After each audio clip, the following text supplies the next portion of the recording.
to the Philip DeMerica Show. My name is Philip DeMerica, and fellow patriots, I am sick to my stomach today because it finally happened. It's what I've been saying for years. Mitch McConnell, Senate Majority Leader, Mitch McConnell is a secret anti-Trumper, lizard person, deep state operative. And no one believed me for years because Mitch McConnell was good and sneaky, tricking everybody by doing the president's bidding for 4 years. But today, he finally revealed himself to be what he is. So today I want to congratulate President-elect Joe Biden.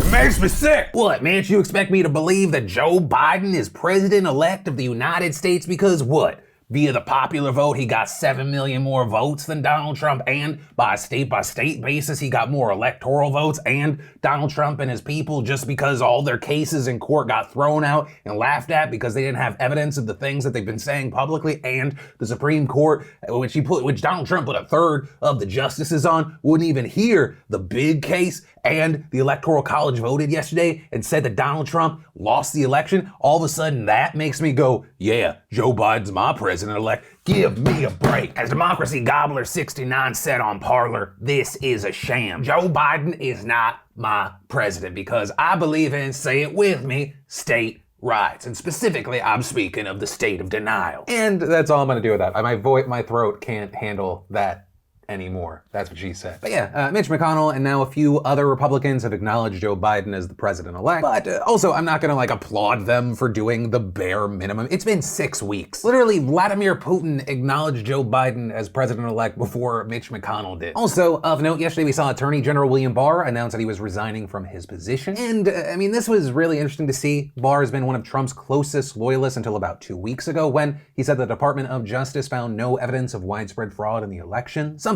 that Donald Trump obviously was not happy about. Also, over the weekend, we saw Trump slamming him for not publicly disclosing information related to an investigation into Hunter Biden. Right? All of that essentially led to yesterday when Trump tweeted, just had a very nice meeting with Attorney General Bill Barr at the White House. Our relationship has been a very good one. He has done an outstanding job. And adding, as per letter, Bill will be leaving just before Christmas to spend the holidays with his family. And as of right now, it appears that Deputy AG Jeff Rosen will replace him for the month left of his term. And with all of this, we saw Barr releasing a letter essentially showering the president with praise. You know, Bill Barr's exit appears to answer and add a question. The answer is the question of where is the line for Bill Barr? And it appears that the answer is just short of undermining a democratic US election. But in its place, we get the question of what the hell are the next 5 weeks gonna look like with a Bill Barr out of that position? With people like Washington, D.C. Attorney General Karl Racine calling Barr's resignation a 5-alarm fire. And adding that Barr is, quote, getting out of the getaway vehicle because perhaps he does not want to be part of the next series of wrongful events. I am deeply concerned. But ultimately, that is where we are right now. We're gonna have to wait to see what happens next. And of course,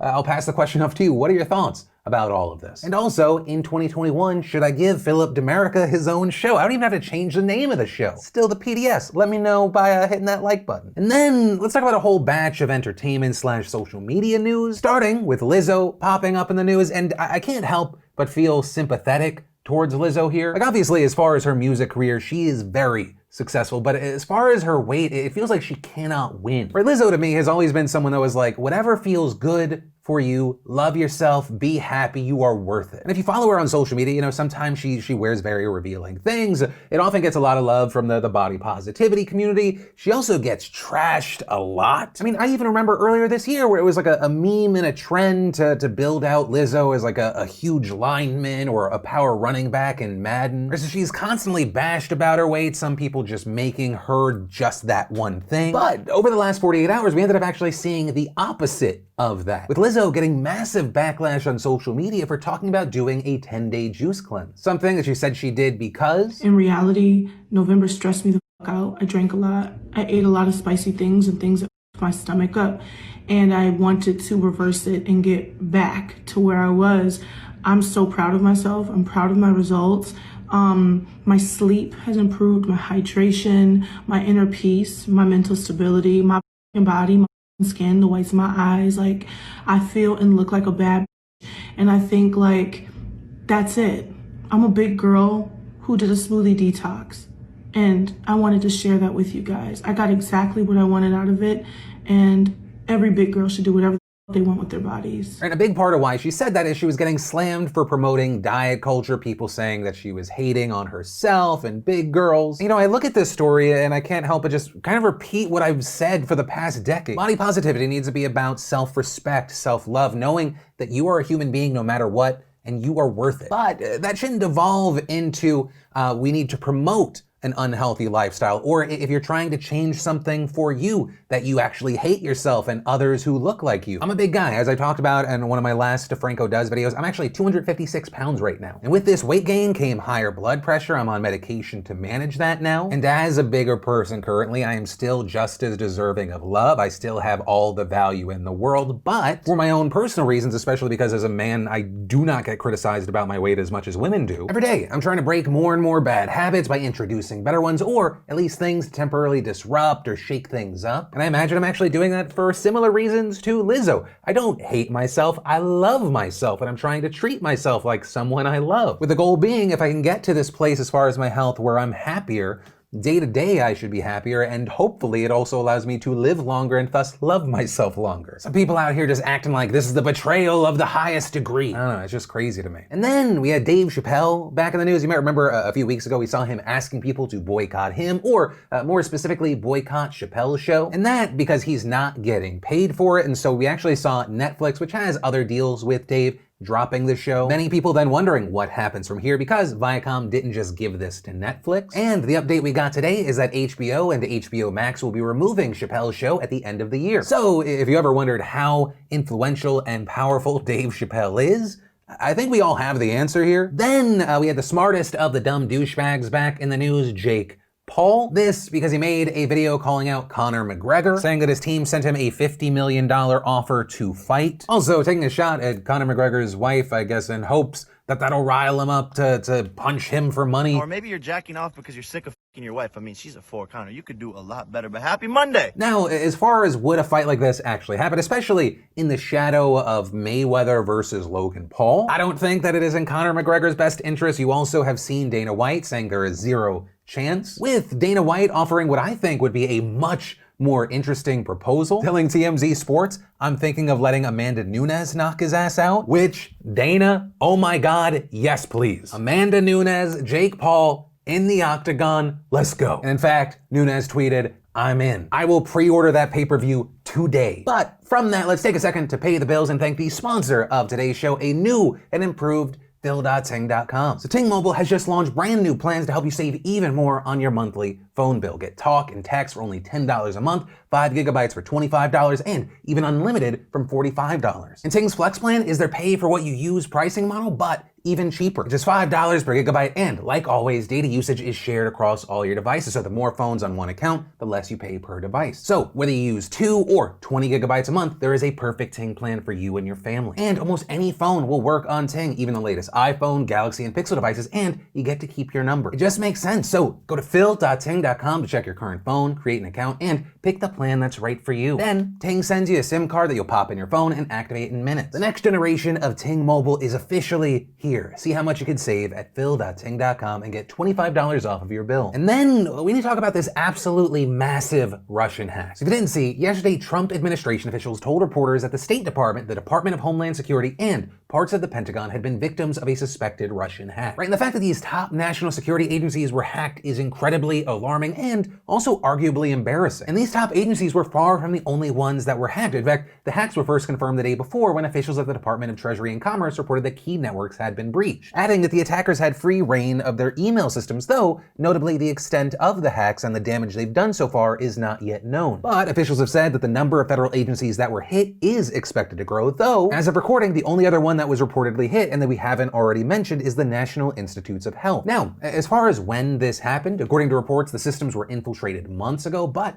no one, even in the top US intelligence agencies, detected these hacks. Instead, they were actually informed by a third-party cybersecurity company that had its own systems breached. And that company, which is called FireEye, is known for being contracted by intelligence agencies and other federal departments to find and patch security holes in networks that could be vulnerable to hackers. And they reported last week that hackers from a then unidentified nation state had entered their systems and stolen those key anti-hacking tools. Soon finding out, though, that the hack expanded way beyond their own systems, releasing a statement Sunday that described a massive global campaign campaign of victims that included government, consulting, technology, telecom, and extractive entities in North America, Europe, Asia, and the Middle East, describing this hack as incredibly sophisticated and, quote, some of the best operational security they have ever seen in a cyber attack, and also noting that it used at least one piece of malware that has never been previously detected. And as far as how this hack happened, FireEye said that all the organizations that were hit had been hacked through what is known as a supply chain attack. Essentially, where attackers infiltrate a target organization by hacking outside companies that supply products to the intended target organization that are introduced into computer networks. And in this case, FireEye found that the supply chain attack started with an Austin-based company called SolarWinds that makes and supplies a widely used network management software called Orion, and claiming that the attackers hacked SolarWinds and manipulated the software updates that the company sends out to their clients whenever there is an upgrade to Orion. Right, so think of it like when your phone or the apps need an update. And so when SolarWinds sent out those infected updates to their clients, the hackers were then able to gain access to those organizations when they downloaded the update. And incredibly significant here, FireEye said those software updates were delivered to customers between March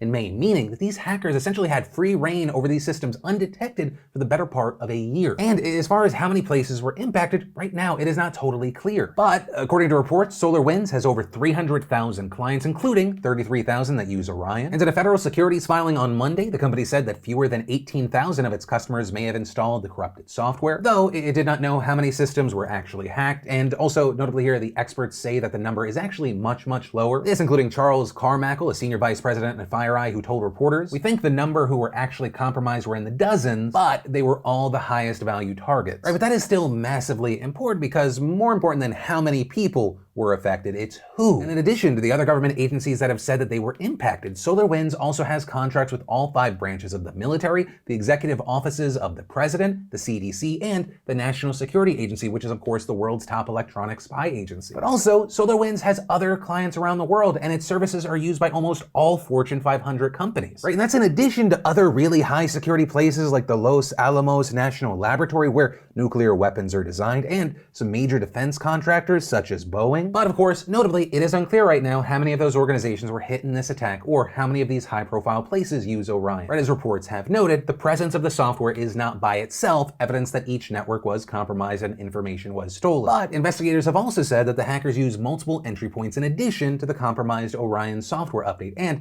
what we're seeing now, it might just be the beginning of what they find. Now, as for the hackers themselves, while neither SolarWinds nor FireEye specifically named the Russians, numerous other officials close to the matter have said that their investigation is pointed to a top Russian foreign intelligence agency known as the SVR, though it is often called APT-29 or Cozy Bear. And a point of significance here, while this agency is known as a traditional collector of intelligence specializing in digital spying, it is not known for the kinds of disinformation campaigns that we saw the Russians running in the 2016 election. So because of that, you have a lot of experts saying that this was not a campaign intended to undermine the election like last time, but rather to spy on the highest levels of the government. With people like Thomas Rid, a political science professor at the Johns Hopkins School of Advanced International Studies who specializes in cybersecurity issues, explaining, this is classic espionage. It's done in a highly sophisticated way, but this is a stealthy operation. Going on to say that at least as of right now, this appears to be classic digital spying of the sort that major nations, including the United States, engage in every day to gain geopolitical edges of various sorts. Though, with all of this, the Russians have denied any involvement. The Russian embassy in Washington calling the reports baseless, saying that the attacks in the information space contradict their foreign policy and national interests, and adding that Russia does not conduct offensive operations in the cyber